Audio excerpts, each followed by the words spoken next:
जनाब Salim engineer, national vice president Jamaat Islami Hind, आप अपना मैसेज हमें दें। बिस्मिल्लाहिर्रहमानिर्रहीम।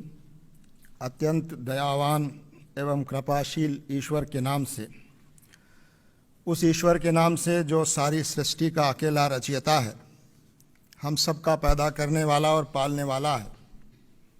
प्रशंसा उसी के लिए है जो सर्वव्यापी है, सर्वज्ञानी और सर्वशक्तिमान है, अत्यंत दयावान और कृपाशील है।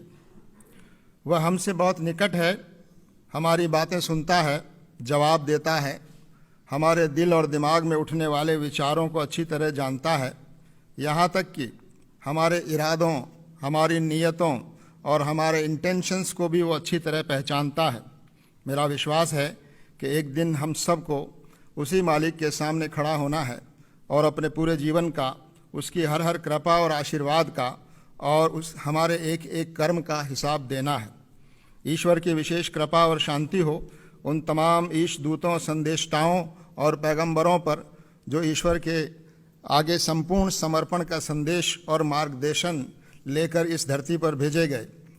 परम आदरणीय राष्ट्रपति महोदया, आज के इस अति सुंदर और गरिमामय कार्यक्रम के आयोजक, प्रजापिता ब्रह्म कुमारी ईश्वरी विश्वविद्यालय के पदाधिकारी बहनों एवं भाइयों, मंच पर उपस्थित आदरणीय धर्म गुरुओं, सभागार में मौजूद बहनों एवं भाइयों, राष्ट्रपति भवन के अधिकारी गणों, आप सभी को मेरा सलाम व आदाब। आप सब पर ईश्वर की विशेष कृपा और आशीर्वाद हो। आज के सुंदर कार्यक्रम का हिस्सा बनने पर मैं अत्यंत खुशी और गर्व महसूस करते हुए ईश्वर का शुक्रिया अदा करता हूँ। इस सच्चाई को सब धर्मों और आस्थाओं के लोग स्वीकार करते हैं कि धरती पर जितने इंसान मौजूद हैं वे सब एक ही माँ बाप की संतान हैं, यानी आदम और हव्वा की संतान हैं। हम सब की रगों में एक ही माँ बाप का खून बह रहा है। ईश्वर के सभी पैगंबरों ने और अंतिम पैगंबर हज़रत मोहम्मद सल्लल्लाहु अलैहि वसल्लम ने ईश्वर के इस संदेश को आम किया कि तमाम इंसान बराबर हैं, कोई बड़ा और कोई छोटा, कोई ऊंचा और कोई नीचा नहीं है। हर इंसान की इज्जत और उसका सम्मान होना चाहिए। हर मानव की गरिमा की रक्षा की जानी चाहिए। धर्म, जाति, लिंग, भाषा, क्षेत्र या विचारधारा किसी भी आधार पर किसी के अधिकार कम या ज़्यादा नहीं हो सकते। किसी के साथ भी भेदभाव न हो, यह समाज को और व्यवस्था को मिलकर सुनिश्चित करना चाहिए।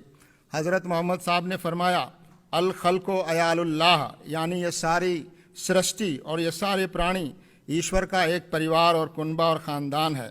इसी तरह कहा गया, वसुधैव कुटुम्बकम, ये हमारे देश की सांस्कृतिक बुनियाद को बयान करने वाला वाक्य है। मानव इस सृष्टि में ईश्वर की श्रेष्ठतम कृति है।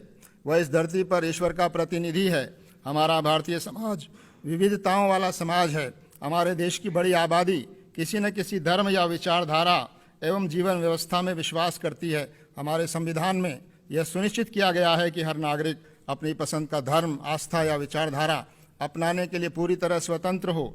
धर्म इंसानों को आपस में जोड़ता है। इंसानों को बांटने वाला, उनको नीचा और ऊंचा बनाने वाला धर्म हो ही नहीं सकता।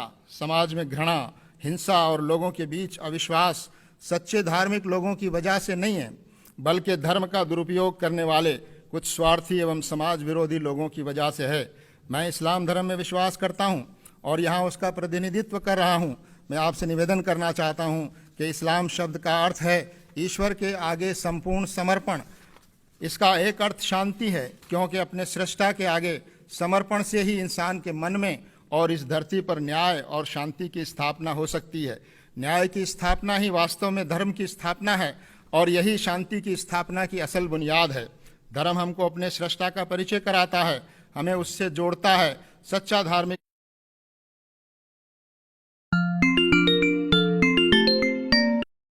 व्यक्ति ईश्वर से प्रेम करता है, इंसानों से प्रेम करता है, उसका सम्मान करता है और उनकी सेवा करता है।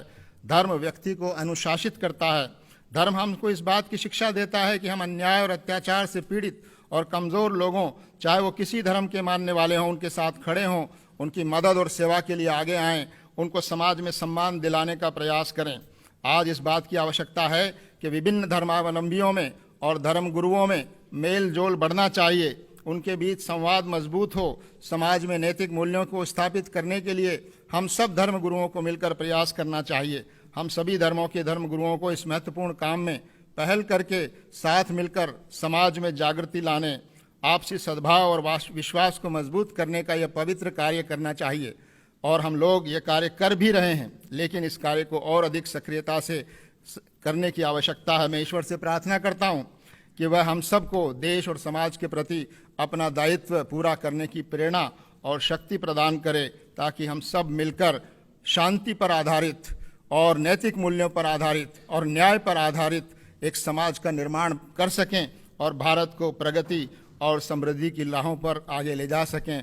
मैं इसी के साथ ईश्वर की बड़ाई और प्रशंसा और महामहिम राष्ट्रपति महोदय का धन्यवाद करते हुए अपनी बात समाप्त करता हूँ। शुक्रिया। आपका बहुत बहुत धन्यवाद।